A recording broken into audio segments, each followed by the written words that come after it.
Kembali bagi teman-teman peserta kelas kecerdasan digital, di mana kita membahas dan mendalami berbagai macam topik digital knowledge dari berbagai sektor dan perspektif. Kembali lagi dengan saya, Norman Ganto, sebagai pemberi materi teman-teman sekalian pada sesi ketiga ini. Sedikit background tentang saya lulusan S1 dan S2 Management of Information System, dua-duanya, dengan pengalaman kerja lebih dari 12 tahun, di mana 10 tahunnya di berbagai jenis startup di Indonesia. Dan sebagian besar dari pengalaman saya di startup adalah membangun perusahaan dari 0 to 1 atau 0 dari 0 ke 1, yaitu artinya adalah membantu startup-startup tahap awal mematangkan problem statement, mencari solusi, membangun produk, founding team, dan mencari market atau customer. Pada dua sesi pertama, yaitu digital mindset dan critical thinking, kita membahas secara umum pola pikir dan skill-skill apa yang diperlukan oleh teman-teman untuk sukses di tantangan digital di masa depan. Pada sesi kali ini, yaitu sesi ketiga, saya akan memperkenalkan teman-teman ke suatu proses yang sangat amat penting pada pembangunan suatu produk atau fitur berbasis teknologi, yaitu product management. Jika di antara teman-teman ada yang sedang membangun suatu produk, ini adalah rangkaian proses yang biasa digunakan oleh perusahaan teknologi terkemuka, seperti Facebook, Google, dan banyak startup-startup lainnya, seperti ProGate sendiri tempat saya bekerja. Kunci salah satu kesuksesan growth dari sebuah produk adalah membuat produk yang bagus dan berguna bagi penggunanya. Tentunya bagus itu relatif dan subjektif ya, tergantung siapa yang melihatnya. Oleh karena itu, kenapa saya ingin mempresentasikan dan membagikan ilmu ini kepada teman-teman? Karena ini adalah kumpulan best practices dari berbagai macam perusahaan yang pernah saya geluti atau berdasarkan training yang saya pernah ikuti. Intinya, jangan terburu-buru dalam membangun sesuatu, baik itu fitur ataupun produk dari awal. Jangan korbankan kualitas produk Anda hanya karena ingin cepat masuk ke market. User akan datang dengan sendirinya jika produk Anda bagus, itu dijamin. Anda cepat membuat produk dan memarketkannya, mungkin dalam jangka pendek Anda akan mendapatkan user yang banyak dan cepat, cuman akan tidak sustainable apabila produk Anda tidak bisa perform dengan baik. Namun sebelum kita ke bagian serunya, mari kita pahami dulu sejarah product management. Pada tahun 1931, seorang bernama Neil McElroy, beliau bekerja di Procter & Gamble. Bagi teman-teman yang belum pernah dengar apa itu Procter & Gamble, ini adalah perusahaan fast moving consumer goods, FMCG, terbesar di dunia. Bisa hampir dipastikan setiap barang-barang yang ada di rumah Anda itu hampir pasti diproduksikan oleh atau dimiliki oleh Procter & Gamble. Beliau membuat sebuah memo yang kemudian menjadi fondasi untuk brand management dan kemudian product management. Di memonya, McElroy sebenarnya cukup sederhana dan padat, di mana ia memberikan deskripsi mengenai istilah brand man. Brand artinya brand seperti brand barang, brand produk, dan man orang. Jadi brand man. McElroy menjelaskan bahwa brand man memiliki tanggung jawab penuh atau absolute responsibility untuk suatu brand atau produk, dari memonitor pencapaian sales hingga mengelola pengembangan produk dan pemasarannya. Jadi end to end, dari pengembangannya, pengelolaannya, pemasarannya sampai penjualannya. Itu yang dia maksud dengan brand man memiliki absolute responsibility, tanggung jawab penuh. Yang sangat unik, dan ini kembali lagi diingat, ini tahun 1931 ya. Ini sangat unik adalah di mana ia menggarisbawahi cara paling ampuh untuk menjadi brand man adalah melalui interaksi dengan klien atau pengguna dan uji coba pasar secara terus-menerus atau continuous improvement atau development. Alhasil, McElroy berhasil meyakinkan manajemen untuk restrukturisasi organisasi Procter & Gamble menjadi perusahaan yang brand atau product centric, dan ini menjadi asal-usul lahirnya role atau peran seorang product manager di industri tersebut, yaitu industri FMCG. Bagi kebanyakan perusahaan yang mengadopsi brand man, Mereka menginterpretasikan sebagai etos bahwa pengambilan keputusan didasari secara kuat dari masukan pengguna atau customer. Jadi di sini ada shift di pola pikir perusahaan seperti Procter & Gamble bahwa sekarang pengambil keputusan bukan lagi dari internal research tapi dari external research berdasarkan masukan dari penggunanya langsung atau customer. Sehingga membuat peran seorang product manager sebagai advokat atau suara dari apa yang customer inginkan di dalam perusahaannya. Di belahan dunia yang lain, setelah Perang Dunia Kedua di Jepang, berbagai permasalahan ekonomi dan ketersediaan sumber daya dan uang membuat industri manufaktur Jepang untuk mengembangkan konsep just-in-time manufacturing, just-in-time.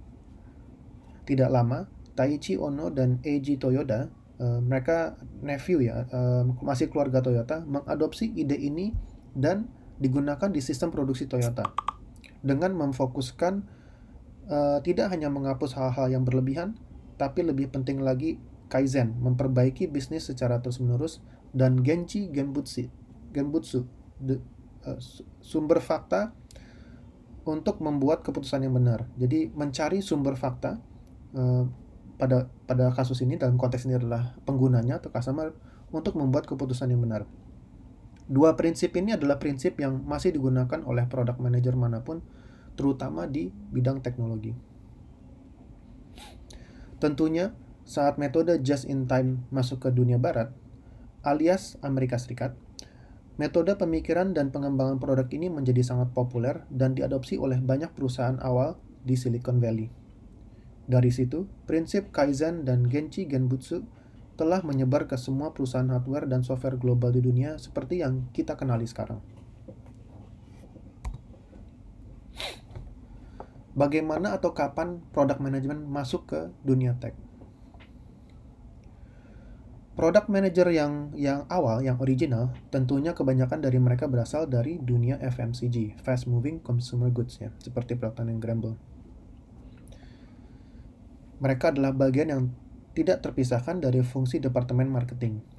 Departemen marketing memiliki tugas utama dan fokus untuk mengerti apa yang customer inginkan dan mencari jalan untuk memenuhi kebutuhan mereka menggunakan marketing mix yang klasik, the classic marketing mix, yaitu 4P, product, packaging, price, sama promotion ya, P. Tapi karena pada dasarnya pengembangan produk FMCG sangat pelan, bisa dibayangkan berapa lama waktu yang dibutuhkan untuk mengembangkan dan testing pasta gigi baru, lalu masuk ke produksi, lalu jualan. Sangat lama. Bisa mungkin 1-2 tahun. Akhirnya, mereka makin lama makin lebih memikirkan hanya 3P, yaitu packaging, price, dan promotion. Sehingga product development-nya di FMCG lebih menjadi fungsi marketing, communication, memikirkan dan menjalankan packaging, price, dan promotion-nya. Meninggalkan proses product development ke orang lain atau tim lain. Namun saat diadopsi ke dunia tech, role product management antara pengembangan dan produksi tidak dapat dipisahkan seperti yang terjadi di dunia FMCG.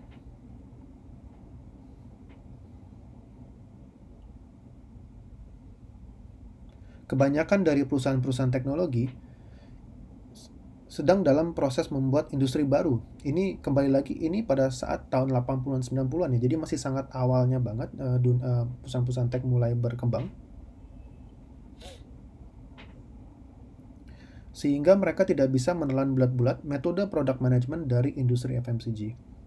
Ini membuat proses product development kembali ke bagian inti dari proses product management. Karena ya betul, mengerti apa yang customer atau pengguna inginkan sangat penting, tapi tidak kalah pentingnya adalah alignment atau mensejajarkan persepsi dan ekspektasi antara tim produk dengan tim development. Makanya di tech, mereka tidak bisa dipisahkan menjadi, walaupun secara departemen terpisah, cuman mereka selalu bekerja sama setiap harinya. Dispute atau cekcok ya antara tim marketing dan tim produk di perusahaan-perusahaan masih kerap terjadi bahkan sampai hari ini, karena masing-masing memiliki fokus dan tanggung jawab untuk mengerti customer dan pengguna mereka secara mendalam. Namun, saat ini perusahaan-perusahaan tech yang lebih baru sekarang sudah lebih biasa memisahkan sudah lebih bisa memisahkan antara kedua departemen, di mana tugas marketing lebih berevolusi menjadi branding dan akuisisi pengguna, sedangkan tim produk untuk membangun produknya dan memberikan value proposition yang dapat dijual tanda kutip oleh tim marketing. Suddenly we're agile. Pada awalnya, product development atau product management merupakan proses yang sangat pelan dan melelahkan, bahkan di industri tech. Semua menggunakan waterfall methodology, atau secara harafiah, air mancur, di mana satu proses harus selesai dulu sebelum bisa lanjut ke proses berikutnya dalam pembangunan suatu produk. Jadi persis seperti air mancur, dia hanya bisa mengalir satu arah ya. Waterfall mencakupi 3 bagian utama: riset yang mendalam, pembuatan product requirement document atau functional requirement document, bisa disebut oleh PRD atau FRD, dan yang terakhir adalah melempar memberikan PRD ini ke tim engineer tanpa banyak diskusi dan interaksi. Setelah berbulan-bulan tim engineer membuat sesuai dengan apa yang tercantum di PRD ini, product requirement document, yang kerap terjadi adalah hasilnya berbeda dengan apa yang awalnya dibutuhkan, sehingga harus merombak ulang lagi produknya dari awal. Suatu proses yang sangat tidak efisien dan membuat semua orang sangat stres. Pada tahun 2001, 17 software engineers berkumpul di suatu resort ski dan mereka mengembangkan apa yang kemudian disebut sebagai The Agile Manifesto. Mereka melakukan berbagai macam riset, testing, dan penggabungan berbagai jenis engineering proses dan best practices, dan mengeluarkan 4 prinsip utama. Yang pertama adalah individuals and interactions over processes and tools. Ini artinya lebih banyak dan jauh lebih banyak interaksi tatap muka antara tim member dibanding proses dan tool. Tim membernya siapa aja? Ada product manager, ada tim QA, ada desainernya, ada developernya. Itu semua mereka berinteraksi setiap hari agar tidak ada miskomunikasi yang berarti. Working software over comprehensive documentation. Ini cikal bakal yang biasa kami kerap dengar sebagai MVP atau minimum viable product. Mungkin ada di antara teman-teman yang sudah sering mendengar minimum viable product. MVP kepanjangan dari minimum viable product, di mana setidaknya fungsi utama atau core features sudah berjalan secara terus-menerus diperbaiki, atau bahasa kerennya iterasi ya. Jadi nanti teman-teman mungkin nanti ada yang berpengalaman dengan magang atau mulai kerja di dunia tech, di tim produk akan sering mendengar kata-kata MVP dan kata-kata iterasi. Iterasi ini kita membuat perbaikan kecil-kecilan cuman secara terus-menerus. Ini membuat produk Anda bisa diperkenalkan ke target market atau ke audiens Anda jauh lebih cepat dibanding jika Anda membuat dokumen yang panjang dan komprehensif seperti di metode waterfall.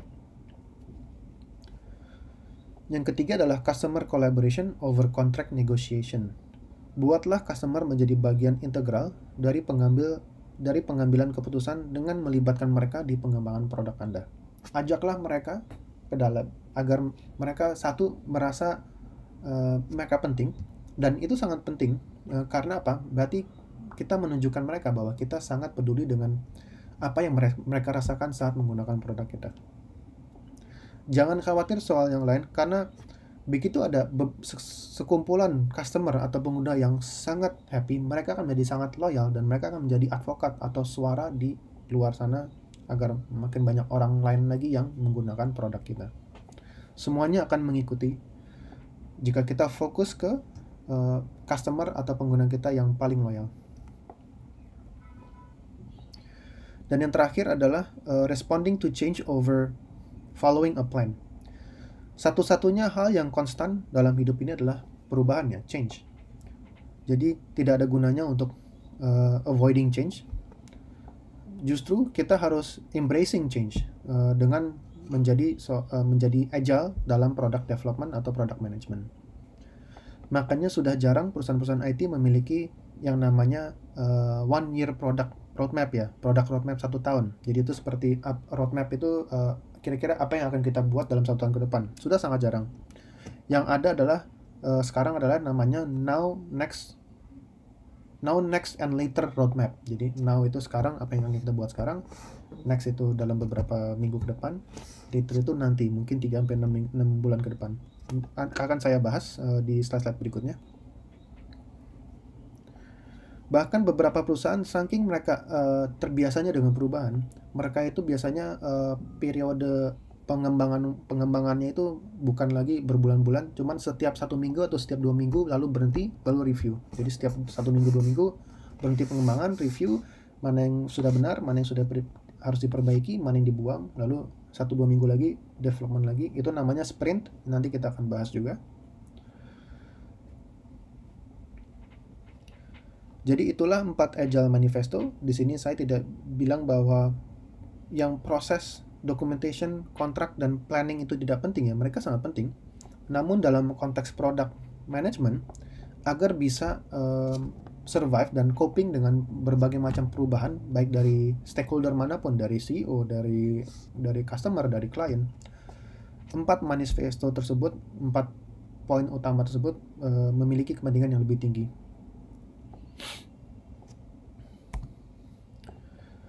Mengapa product management sekarang lebih penting, menjadi makin penting? Perubahan fokus ini sangat besar dampaknya di berbagai level. Pertama-tama, hubungan dan kinerja antara tim product management dan tim engineering berubah dari yang tadinya musuh bebuyutan, karena tadi ya, tim engineering itu dikasih PRD atau FRD yang panjang, mereka harus baca, pusing, menjadi tim yang memiliki sifat kolaboratif yang tinggi, karena sekarang interaksinya jauh lebih banyak. Setiap hari mereka akan melakukan meeting dan melakukan klarifikasi apabila ada kesulitan. Kedua, berfokus pada customer atau pengguna, menyingkirkan tembok ya. Jadi ada batas antara penelitian, spesifikasi teknis, dan pengembangan produk itu sendiri. Jadi karena kita udah lebih apa kata customer, itulah udah mencakup semua bagian. Karena semua user experience sudah termasuk penelitiannya, sudah termasuk spesifikasinya, tinggal pengembangan produknya dilakukan oleh tim produk dan tim developer.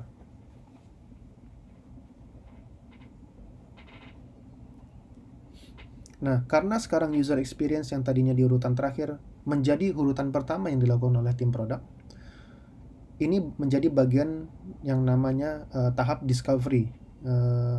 Apa itu discovery? Nanti kita akan bahas di beberapa slide berikutnya.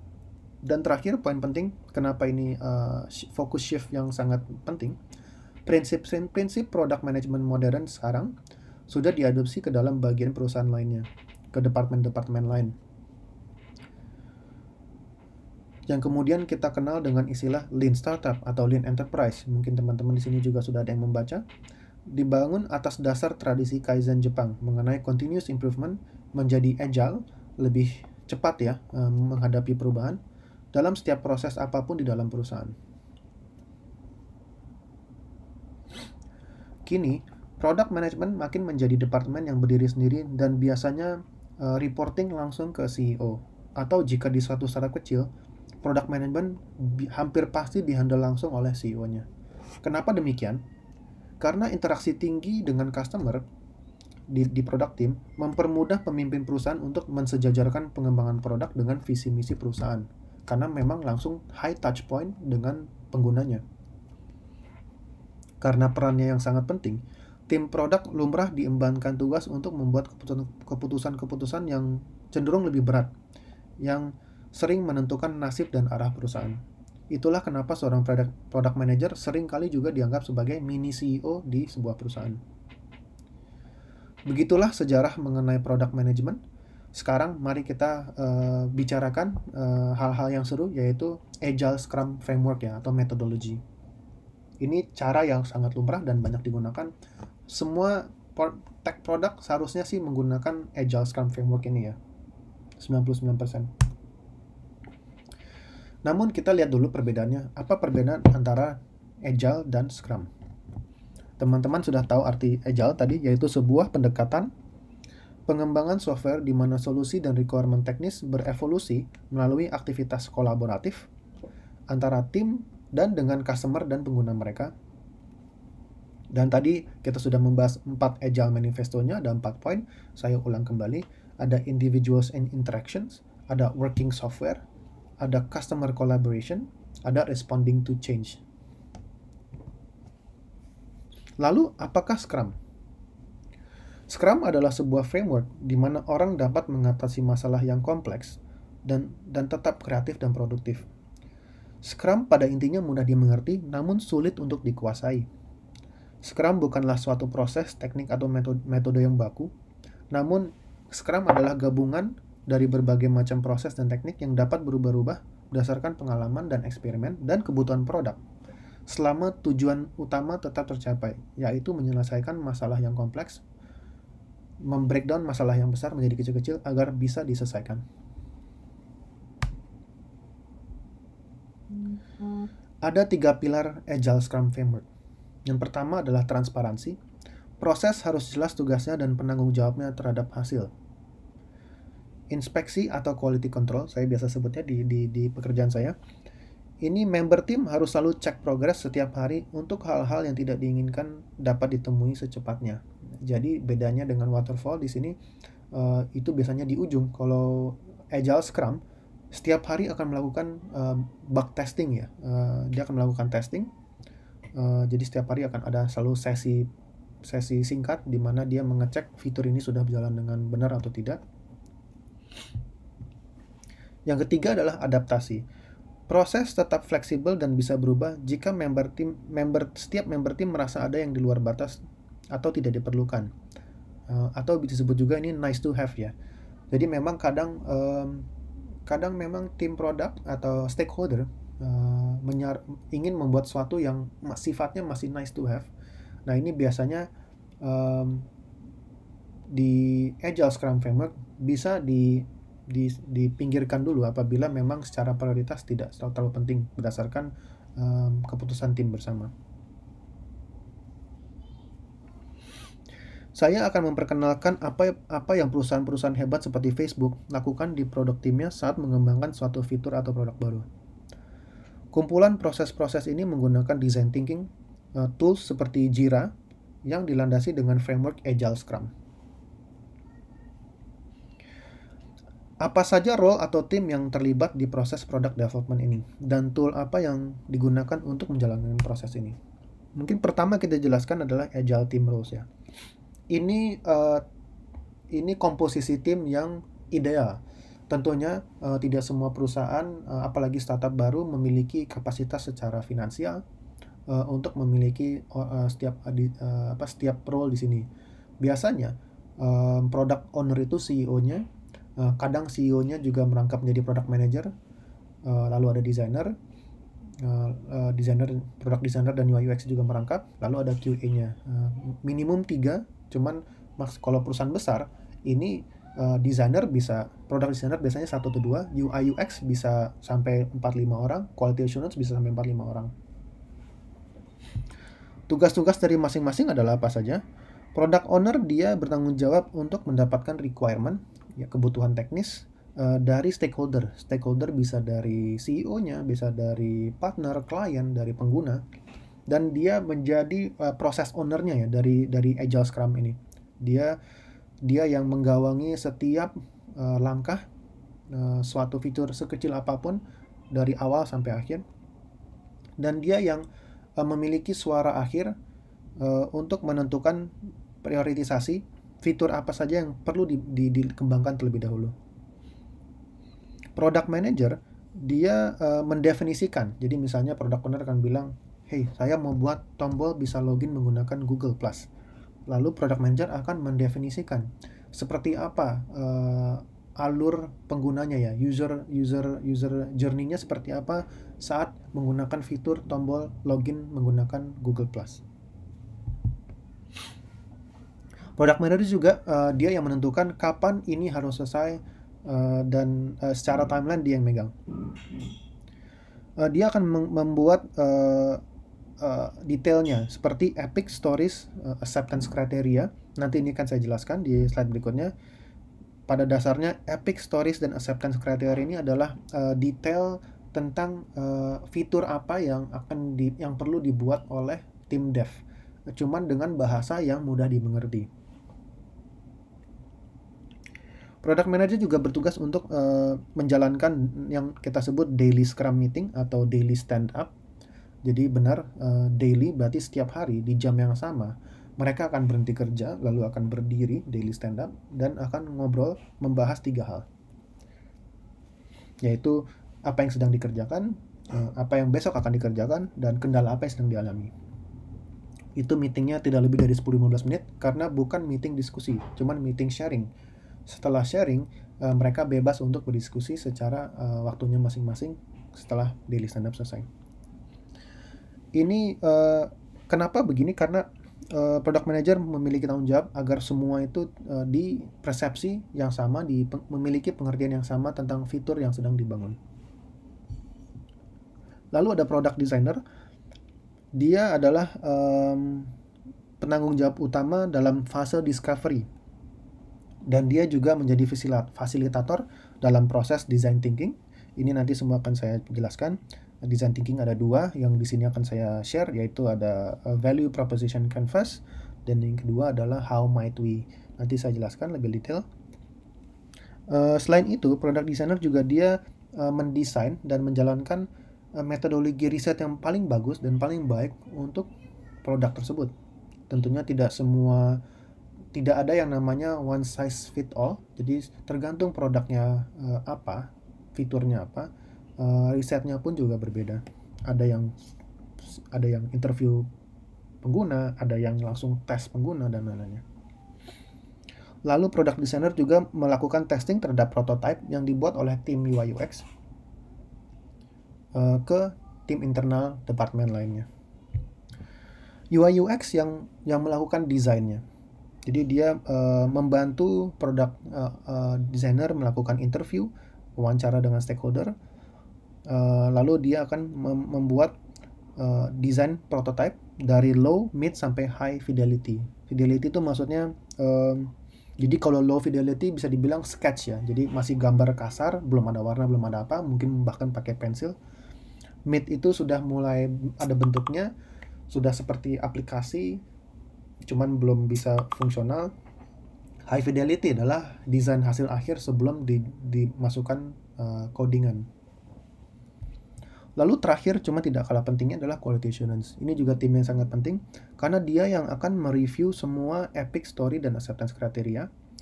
Dia yang akan melakukan tahap define. Jadi setelah discovery nanti ada define. Itu dia yang akan melakukan tahap define dengan tim developer. Dia akan melakukan testingnya juga setiap minggu, membuat tes skenario, datanya, dan dia akan reporting semua bug-bug dan menjadi penanggung jawab utama untuk penyelesaian bug-bug tersebut. Oke. Ini agile scrum proses secara garis besar ya. Mungkin akan lebih mudah dalam bentuk gambar seperti ini. Jadi tadi sudah kita sebutkan ada product owner, ada product manager, ada product designer, ada UI UX designer, ada QA. Nah, di sini product owner dia akan menerima input atau masukan dari stakeholdernya. Stakeholder bisa dari founder-foundernya, bisa dari tim lain, bisa dari customer, user, dan lain-lainnya. Lalu product manager akan memprioritaskan bersama product owner mana yang paling penting, mana yang harus dikerjakan dulu dalam sprint berikutnya. Sprint berikutnya hanya 2 minggu. Pada umumnya 2 minggu, ada yang seminggu, ada yang 3 minggu, ada yang 4 minggu. Cuman umumnya sprint itu 2 minggu dan mereka akan melakukan prioritisasi. Product manager lalu akan membuat story dan testnya. Story itu contohnya sebagai pengguna saya mau bisa login menggunakan Facebook, tombol Facebook. Tasknya apa? Tombol Facebook bisa diklik dan pengguna akan dibawa ke halaman Facebook. Itu bedanya story sama test. Nanti akan saya jelaskan lebih lanjut lagi. Nah, lalu mereka akan melakukan sprint planning atau meeting. Di sini semua tim hadir, agile team ya semuanya. Dan mereka akan menentukan mana yang mau dikerjakan sprint ini, mana yang akan dilakukan di sprint depan, yaitu menjadi backlog namanya. Misalnya ada suatu fitur atau tes yang tidak dikerjakan ke sprint ini, itu menjadi backlog ya. Backlog itu kayak to-do list lah, kayak to-do list yang akan dilakukan di kemudian hari. Di sini juga mereka akan membicarakan seberapa sulitnya, seberapa lama untuk fitur ini, fitur itu. Lalu mereka akan, setelah itu sudah disepakati, akan masuk ke proses sprint. Nah, sprint ini artinya tim development akan mulai development. Ini 2 minggu persis, 14 hari kerja. 10 hari kerja, mohon maaf. Jadi 5 hari per minggu ya, 10 hari kerja. Tapi tiap hari mereka akan ada namanya daily scrum meeting atau daily stand up, di mana tim dev akan cerita ke product manajernya apa yang sedang mereka kerjakan sekarang, apa yang akan mereka kerjakan besok, dan kendala apa yang mereka sedang hadapi.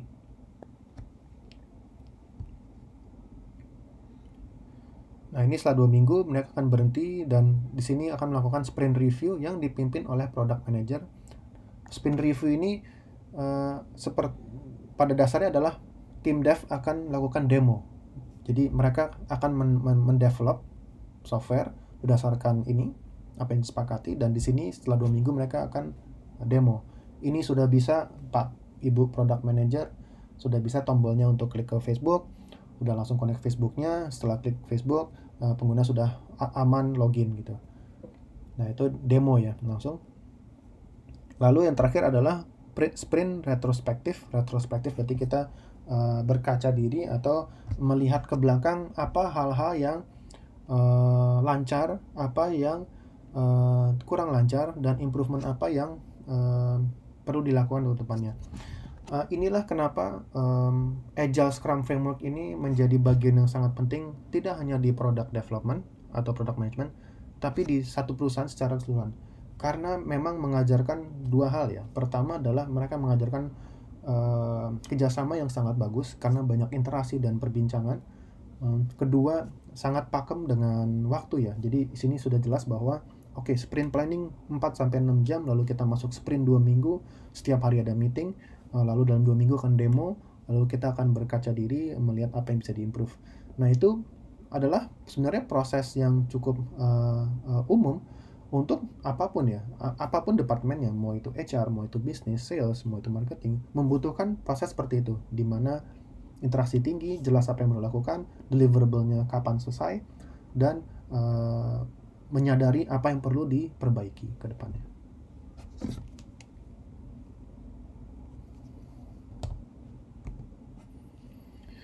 Oke, tadi saya sempat membahas mengenai product roadmap ya. Jadi banyak perusahaan-perusahaan dulu ya, mungkin tidak terlalu dulu, mungkin 2, 3, 4 tahun sebelum ini, banyak pemimpin perusahaan tuh meminta tolong buatkan product roadmap 1 tahun gitu. Cuman yang mereka lupa adalah sudah tidak bisa seperti itu, karena perubahan selalu terjadi, kebutuhan user selalu berubah, teknologi selalu berubah. Jadi tidak mungkin seorang product owner atau product manager itu bisa mengira-ngira 1 tahun akan berbuat apa. Oleh karena itu, yang menjadi populer adalah ini, now next later roadmap. Nah, di mana ini adalah yang sangat suatu proses yang sangat mudah, sangat sederhana ya. Sebuah perusahaan yang benar-benar mengadopsi Agile Scrum harus memiliki pemahaman bahwa dengan kondisi Agile tidak bisa memprediksi apa yang akan dibuat dalam 1 tahun ke depan. Artinya sprint berikutnya bisa 2-4 minggu berikut ya. Jadi tidak harus 1 tahun terus akan develop 1 tahun gitu. Itu udah kelamaan, dan pasti akan terjadi kesalahpahaman, ekspektasi yang tidak sama. Jadi apa yang membedakan now next later? Pada dasarnya ini adalah ceritanya, ini adalah seperti fitur ya. Misalnya inilah tombol Facebook, tombol login, ini untuk logout. Ini misalnya bikin emoji baru misalnya atau apa gitu. Nah, now ini adalah apa yang akan dibuat dalam waktu dekat. Biasanya 2-4 minggu ke depan. Berarti 1-2 sprint ke depan. Asumsi 1 sprint 2 minggu. Next adalah apa yang akan dibuat dalam 1-3 bulan ke depan. Dan later adalah apa yang akan dibuat 6 bulan ke atas. Jadi kita masih belum tahu. Jadi cuman masih kayak bayangan kasar. Misalnya kalau now dia akan memiliki deskripsi fitur dan spesifikasi yang sangat jelas karena sudah depan mata ya. Dan sudah melalui proses discovery. Makin ke sananya, makin ke kanan, deskripsi dan fiturnya dia lebih makin general, makin generik. Contoh fitur yang masuk ke kategori next bisa seperti as a user, I would like to login using Google Authentication. Sebagai pengguna saya mau bisa login ke Google Authentication, itu story-nya. Namun sebuah fitur yang masuk kategori later itu bisa seperti membuat karakter emoji baru. Jadi sangat luas interpretasinya, karena memang masih belum tahu ya apakah memang ini akan diperlukan atau tidak. Karena ini mungkin pada saat itu masih ide yang sangat bagus, cuman belum prioritas gitu. Jadi membuat karakter emoji baru. Nanti makin mendekati hari pasti ini akan lebih detail, membuat 5 karakter emoji baru. Makin kesini dia akan membuat 5 karakter emoji, satu yang smiling, satu yang sedih, satu yang ini gitu. Jadi seperti itu perbedaan now, next, later. Lalu ada yang kita sebut agile document ya, dalam tanda kutip, karena sebenarnya tidak ada secara harafiah ada yang disebut agile document. Cuman ini saya ingin mengilustrasikan bedanya zamannya waterfall dengan agile itu seperti apa. Waterfall ada yang namanya PRD, Product Requirement Document, atau Functional Requirement Document. Sedangkan kalau agile itu semuanya dituangkan ke yang kita sebut dengan epic stories atau task. Nah ini semuanya dituangkan di dalam suatu platform seperti Jira. Nanti saya akan share Jira itu apa. Di Agile kita tidak lagi menggunakan Product Requirement Document atau Functional Requirement Document. Epic Stories dan Task inilah yang kita gunakan untuk mengelola dan memecah-mecahkan technical requirement yang besar menjadi tugas-tugas kecil atau sprint. Sprint seperti lari-lari cepat dengan jarak yang pendek-pendek dibanding waterfall. Jauh, lelah. Contoh perbedaan antara epic, story, dan task. Nah ini perbedaannya, ada epic, ada story, ada task. Ini contoh, as a user, I need to share my post to other third-party application. Jadi epic ini lebih gambaran yang lebih luas. Jadi saya sebagai pengguna, saya mau bisa saat menggunakan produk Anda, bisa share post ke aplikasi pihak ketiga. Lalu product manager akan membuat stories, beberapa story ya. Contohnya ini story 1 adalah sebagai pengguna saya bisa share ke Facebook salah satunya. Mungkin dia akan bikin nanti story 2, saya sebagai pengguna saya bisa share ke Instagram misalnya. Di bawah story-nya ada turunan lagi yaitu task. Nah, task ini yang lebih detail agar tim dev mengerti mereka harus ngapain. Tim dev pun nanti bisa membuat subtask ya. Jadi lebih detail lagi, lebih teknis lagi. Itu biasanya udah bahasa programmer biasanya kalau dia membuat subtask. Nah, di sini lebih detail lagi, user journey-nya, flow-nya seperti apa. Sebagai pengguna, saat saya ngeklik Facebook, saya bisa klik dan halamannya akan membawa saya ke Facebook timeline atau post, di mana saya bisa membuat mengisi sendiri dengan link dan atau gambar yang sudah tersedia. Itu contohnya perbedaan antara epic, story, task. Jadi task sangat detail, story cukup detail, epic gambaran besar. Dan ini semua dibuat dan dituangkan ke suatu software management tool bernama Jira. Nah, Jira ini bagi teman-teman yang belum pernah dengar, ini software yang sangat-sangat powerful ya. Agak ribet pada saat awal, cuman begitu melakukan setiap harinya akan terasa sangat membantu karena memang saking powerfulnya, saking fleksibelnya itu untuk proyek atau product management apapun itu bisa gitu. Nah di sini di Jira seorang product manager biasanya dia akan melakukan setup tim, dia akan membuat role ya, ada tim product dianya sendiri, ada designer, ada UI UX designer, ada QA-nya, ada developer-nya, developer front end, back end, mobile. Nah di sini dia akan juga membuat langkah-langkahnya atau board. Dia akan membuat backlog-nya. Kembali lagi backlog adalah to-do list ya, fitur-fitur atau task yang akan dibuat di kemudian hari. Lalu dia akan menjalankan sprint-nya. Jadi sprint-nya itu di Jira ini ada kayak start-nya, ada end-nya. Nah dia bisa set agar tim dev tahu kapan akan berakhir. Jadi ada kayak countdown-nya gitu. Nah tadi kita sudah membahas apa bedanya epic stories dan task. Disinilah si product manager akan menuangkan epic stories task secara jelas, termasuk requirement dan acceptance criteria. Jadi acceptance criteria-nya apa? acceptance criteria dan atau test case. Ini biasanya digunakan oleh dev dan QA. Misalnya yang tadi kita ambil contoh tadi, saya klik Facebook dan saya akan dibawa ke halaman timeline Facebook saya. Nah, itu menjadi acceptance criteria. Apakah benar setelah mengklik satu kali, user dibawa ke halaman timeline? Kalau ternyata dibawa ke halaman lain, misalnya ke halaman story, nah itu berarti tidak lulus acceptance kriterianya. Dan Jira selain itu mengupdate apapun yang di atas ini yang dibutuhkan. Nah, ini contoh Jira seperti apa. Ini biasa kita gunakan. Kelihatan memang agak ribet, cuman sebenarnya sangat membantu. Jadi di sini ini semua yang memanage adalah si product manager. Dia proses owner di Jira-nya. Jadi dia akan membuat ini story-nya ya, epic-nya. Tambahkan alert apabila ada perubahan di cuaca.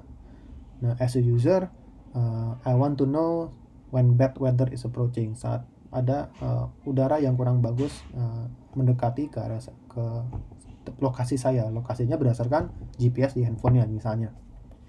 Ini requirement-nya apa? Ini contoh gambarnya, misalnya ini desainnya, dan disinilah tes-tesnya yang dibuat dan dikerjakan oleh si tim developernya. Ini bisa dilihat, ini ada sprint 1.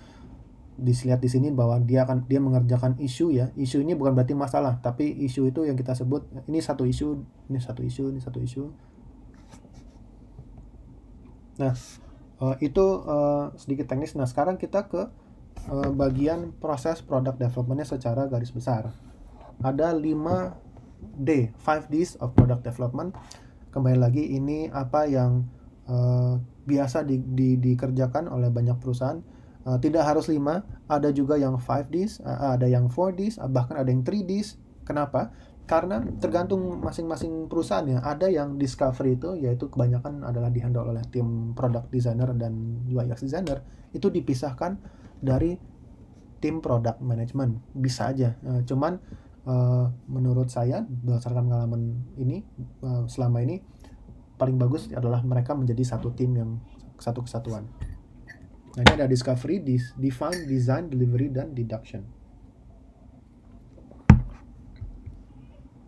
Discovery adalah fase atau langkah di mana kita melakukan design thinking untuk menentukan apa objektifnya, apa problemnya, dan potensi ide apa yang akan kita desain atau buat. Define adalah setelah menemukan discovery, kita melakukan sesi klarifikasi dengan semua tim, dengan product manager-nya, dengan QA-nya, dengan designer dan developer-nya, untuk memastikan bahwa semua tim member itu di halaman yang sama, pengertian yang sama. Kita menjelaskan rule-rule-nya apa aja, contoh-contoh, referensi, dan ini sebenarnya define ini lebih teknis ya. Jadi biasanya sih tim QA yang akan memvalidasi, oke, ini desainnya gimana menurut teman-teman developer, apakah bisa, apakah sanggup, apakah ada kesulitan. Misalnya ada kesulitan, apakah desainnya perlu diganti, apa lebih butuh waktu lebih lama, seperti itu di desain, itu lebih teknis.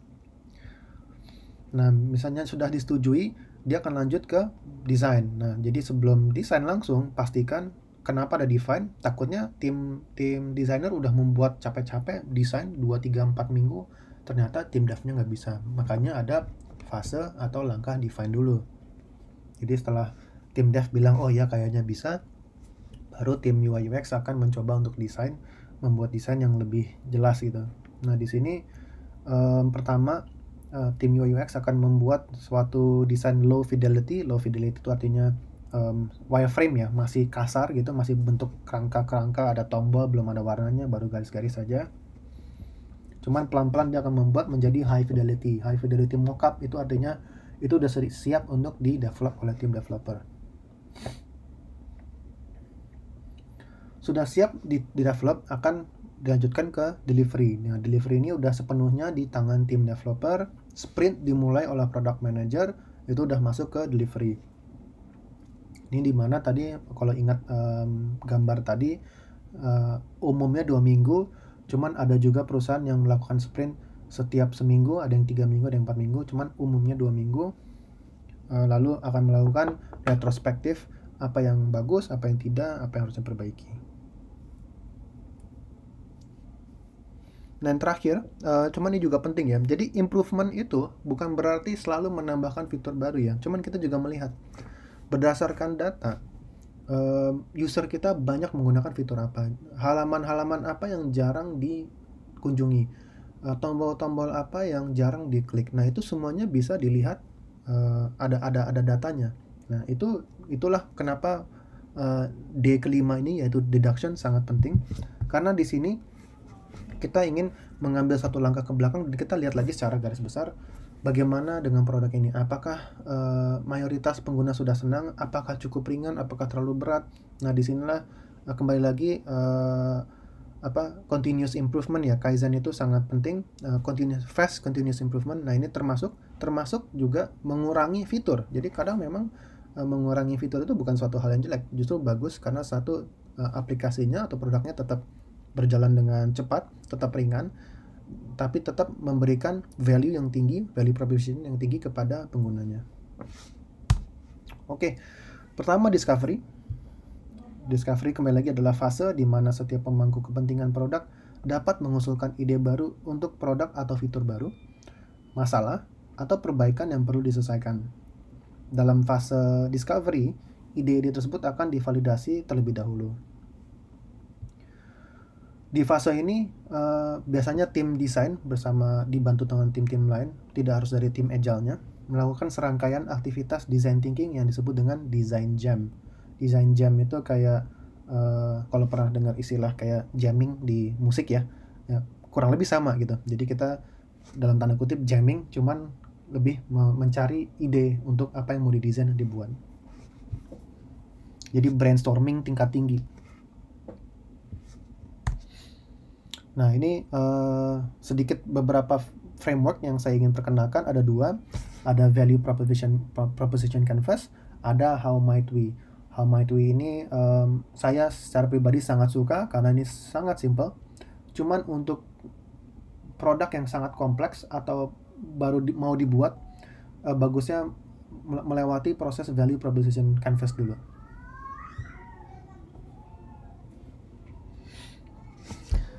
Mungkin saya step back sedikit, apa itu design thinking ya? Design thinking adalah pendekatan produk design yang sangat populer dengan menempatkan manusia di tengah-tengah kegiatan tersebut. Jadi manusia menjadi bagian yang sangat integral dalam mengambil keputusan dan proses tersebut. Pendekatan ini bekerja dengan sangat baik karena requirement produk yang terus berubah. Berbagai member tim melakukan kegiatan-kegiatan brainstorming untuk mencari apa objektif pengguna, apa kesulitan pengguna, dan apa solusi yang kita bisa buat untuk mereka. Design jam ini pada umumnya biasanya berjalan selama 4-6 jam dan difasilitasi oleh product designer atau UI UX designer. Jadi tidak ada pemimpin ya, ini difasilitasi. Itu merupakan 2 hal yang berbeda. Biasanya pemimpin itu dia lebih kayak selalu dia yang mengarahkan semuanya. Cuman kalau fasilitasi dia hanya sebagai timekeeper dan mencoba untuk tetap fokus di jalur yang sesuai gitu. Jadi keputusan dilakukan secara bersama-sama melalui voting. Jadi prosesnya sangat demokratis, namun juga sangat pakem. Peserta yang ikutan dalam design jam ini bebas beride dan melakukan voting. Dan hasil output terakhir yang diharapkan adalah design low fidelity atau bahkan hanya sketch. Jadi sudah brainstorming selama 4-6 jam, sudah banyak ide, dan di saat itu juga si UI UX designernya akan membuat suatu sketch design. Misalnya kita ambil contoh yang sama, bahwa kita harus bisa ada opsi selain memasukkan email dan password adalah login menggunakan tombol Facebook. Nah, dia akan mencoba mendesain menggunakan spidol atau pensil, kira-kira begini desainnya enak nggak untuk user gitu. Nah, ini 2 framework yang biasa digunakan, value proposition canvas dan how might we. Saya coba jelaskan dulu. Yang pertama adalah value proposition canvas. Value proposition canvas ada 2 hal. Yang pertama adalah customer profile. Ya, ini customer profile. Ini. Lalu ada value proposition map. Customer profile memiliki 3 bagian utama. Ada customer job, Ini bukan pekerjaan atau gawaian ya teman-teman, tapi ini adalah hal-hal apa yang pengguna Anda perlu atau bisa lakukan di produk Anda. Fungsional, bisa sosial, bisa emosional ya. Jadi ini hal-hal yang mereka lakukan untuk menyelesaikan keinginan mereka gitu, fitur atau apapun itu. Dan ini nanti diurutkan berdasarkan seberapa penting. Jadi kembali lagi di sini kita banyak kegiatan prioritization. Karena terlalu banyak misalnya semuanya mau dihandle langsung, kembali lagi kenapa? Karena kita hanya punya waktu 2 minggu untuk satu sprint. Yang kedua adalah customer pain atau kesulitan atau pain point ya, yang biasa kita dengar adalah pain point yang mereka alami sebelum, saat, dan setelah melakukan sesuatu di produk kita. Ini diurutkan berdasarkan seberapa parah pain tersebut terhadap pengguna. Gain, keuntungan atau benefit. Jadi customer gain yang pengguna dapatkan, ekspektasikan, atau yang mereka inginkan untuk menyelesaikan jobsnya mereka ini. Nah ini diurutkan berdasarkan seberapa relevan. Apakah sangat penting, esensial, atau nice to have? Ya bagus, cantik gitu ya, cuman tampilannya keren, cuman nggak esensial untuk menyelesaikan customer job. Yang kedua adalah how might we. Ini salah satu favorit saya. Nah, karena di sini kita bergerak gitu ya, kita break dari pekerjaan di komputer atau laptop, dan kita akan melakukan brainstorm menggunakan sticky note. Nah, setelah mereka sudah melakukan prioritisasi tadi mengenai customer gains, customer pains, customer jobs sudah diprioritaskan. Sekarang timnya akan menggunakan how might we atau HMW ya, biasanya ditulisnya HMW, dan memulai proses ideation atau beride solusi-solusi yang potensial untuk menjawab pains dan gains. How might we adalah proses yang sangat sederhana dan seru karena dilakukan bersama-sama tim dari berbagai departemen. Jadi di sini kita biasanya mengundang orang-orang lain dari HR, dari tim manapun, karena pada umumnya mereka pun sebenarnya juga potensi pengguna produk kita, ya kan? Contoh misalnya kita kerja di Facebook, tentunya mereka pasti juga menggunakan Facebook, jadi input mereka pasti akan sangat berguna. Setiap orang akan menulis satu how might we per satu sticky note. Jadi ada contoh di sini untuk menjawab pain atau gain. Kita langsung coba lihat aja videonya.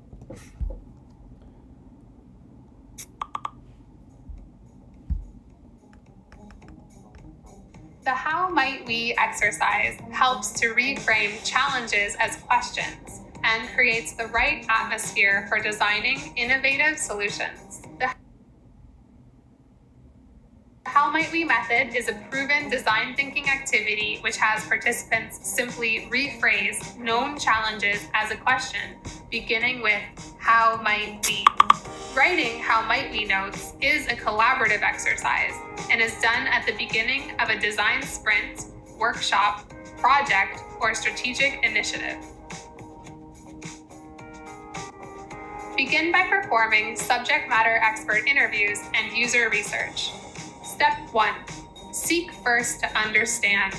Identify and outline any insights or pain points related to your current design challenge or initiative. You might do this by listening to subject matter interviews, watching a demo, observing a user test, or reviewing past research.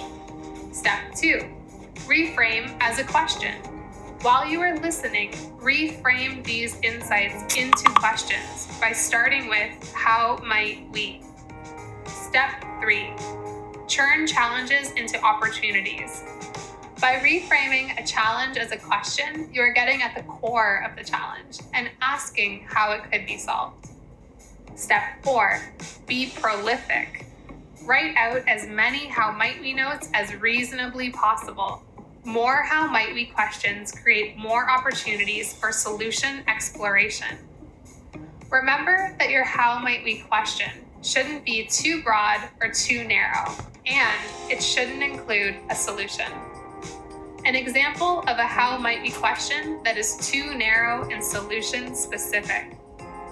How might we design a product that helps users deposit their paychecks in 3 easy steps by using a guided workflow?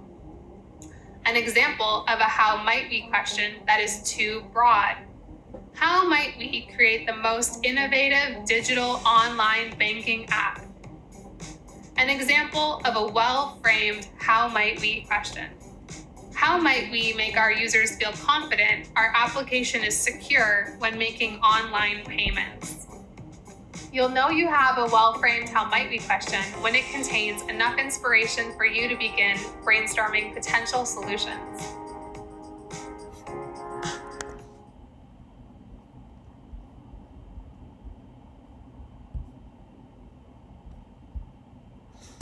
Oke, jadi seperti itu how might we. Sangat seru, sangat sederhana, dan tim-tim departemen biasanya sangat senang menjadi bagian dari decision making ya, di mana produk itu akan dibangun untuk user-user mereka. Setelah proses discovery, sebelum desainer melakukan desain, perlu dilakukan defining dulu bersama tim developer terutama. Nah, di sini dipimpin oleh QA. Walaupun semua ikut, cuman QA akan memimpin, dibantu disupport oleh UI UX designer, di mana mereka akan sampaikan inilah idenya, ini sketchnya, low fidelity desainnya, bagaimana menurut developer, apakah memungkinkan atau tidak. Dan ini biasanya lebih technical. Biasanya UI UX karena lebih sisi kreatifnya, mereka akan mempunyai ide seperti interaksinya seperti ini, misalnya dipencet tombolnya menjadi warna ini, animasinya seperti ini.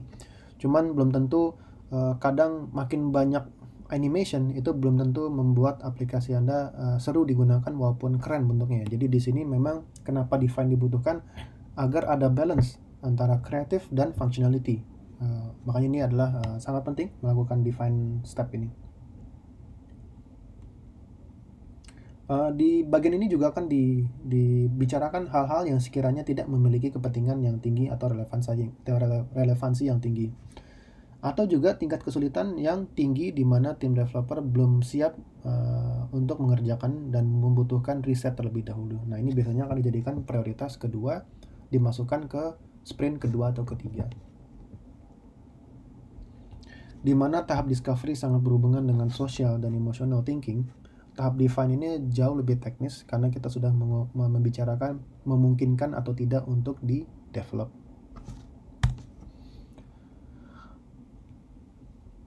Setelah define, kita masuk ke design. Ini D ketiga ya, D ketiga. Nah, di sini ini biasanya inilah step-step yang dilakukan di dalam Jira-nya oleh tim desain. On design ini berarti ini yang sudah siap untuk mereka mulai desain.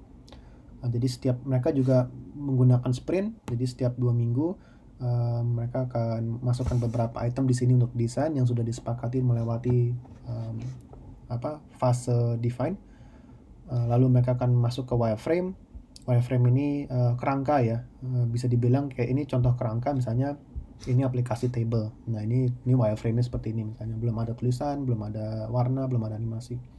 Lalu mockup, lalu prototype. Nah, prototype ini biasanya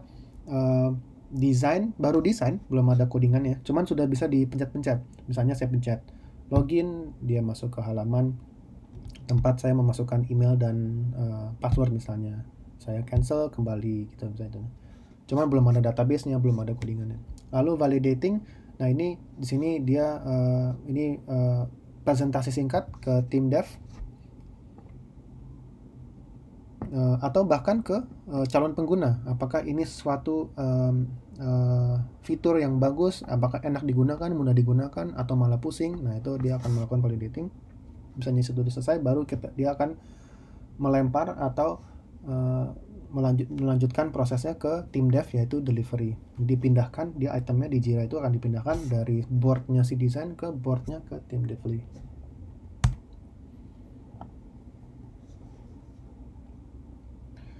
Nah, di delivery mereka itu kembali lagi mereka tidak membaca suatu dokumen panjang seperti PRD atau FRD, cuman mereka membaca user story, acceptance criteria yang dibuat oleh product manager dan QA. Delivery adalah fase di mana produk yang benar-benar dibangun oleh tim dev. Di sini berdasarkan user story, task, epic ya. Dan ada acceptance criteria juga agar mereka tahu apa kriteria untuk sukses untuk fitur ini atau task ini. Dan outputnya yang diekspektasikan adalah di ujung sprint adalah suatu demo bahwa fitur tersebut sudah berjalan dengan lancar sesuai dengan acceptance criteria. Ini contohnya.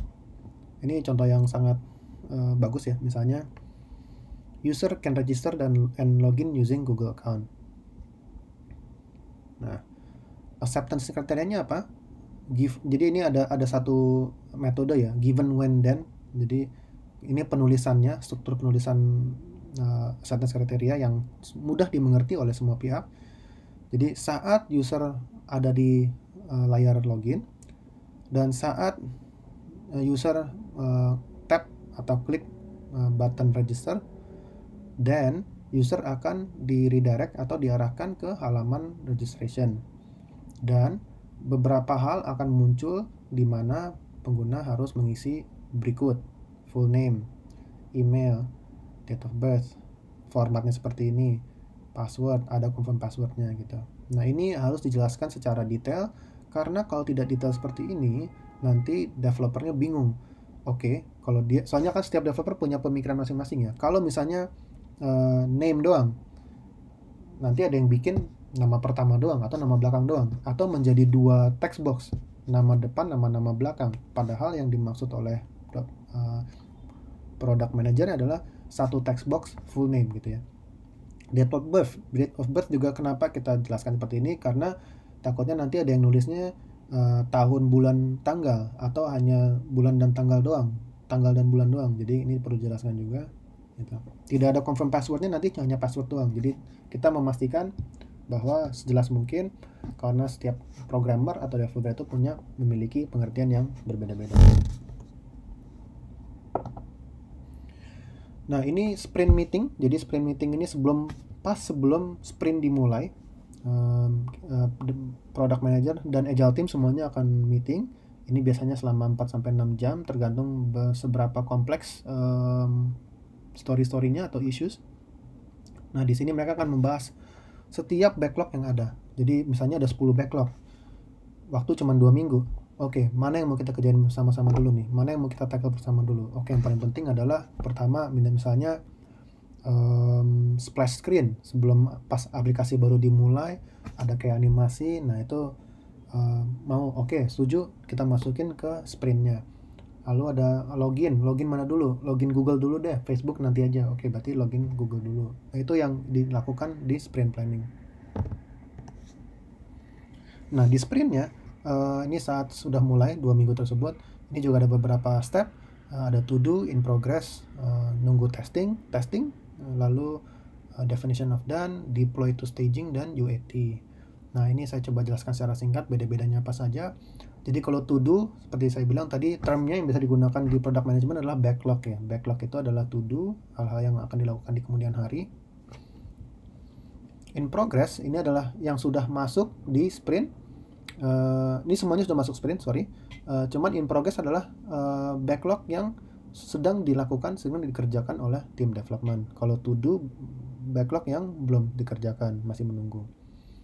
Waiting testing, nah ini sudah dikerjakan oleh tim dev, cuman belum dites oleh si QA-nya.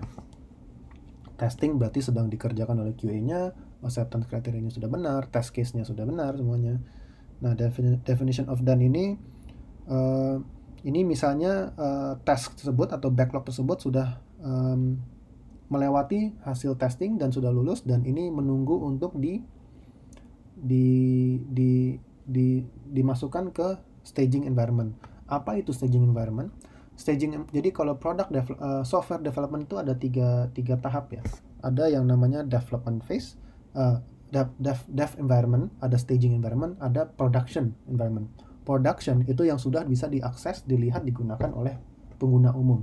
Staging itu kayak tempat untuk parkir sebentar sebelum di live kan, sebelum go live agar bisa digunakan oleh pengguna. Dev tentunya, dev environment hanya internal, sedang diotak-atik, sedang dites, sedang diperbaiki.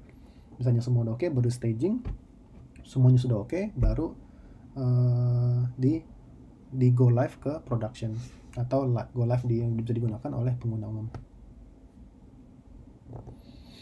Terakhir, namun sangat penting, kembali lagi tadi saya sudah jelaskan, deduction, ini D yang terakhir. Product management tidak berhenti hanya sampai tadi ya, sampai delivery-nya selesai, begitu sudah live, tidak berhenti.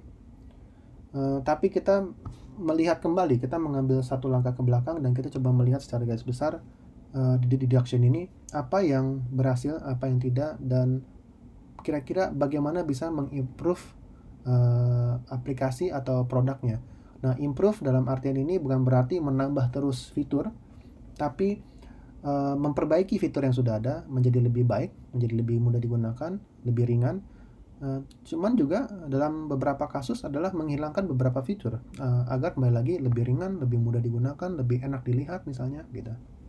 Nah, ini masuk ke bagian deduction.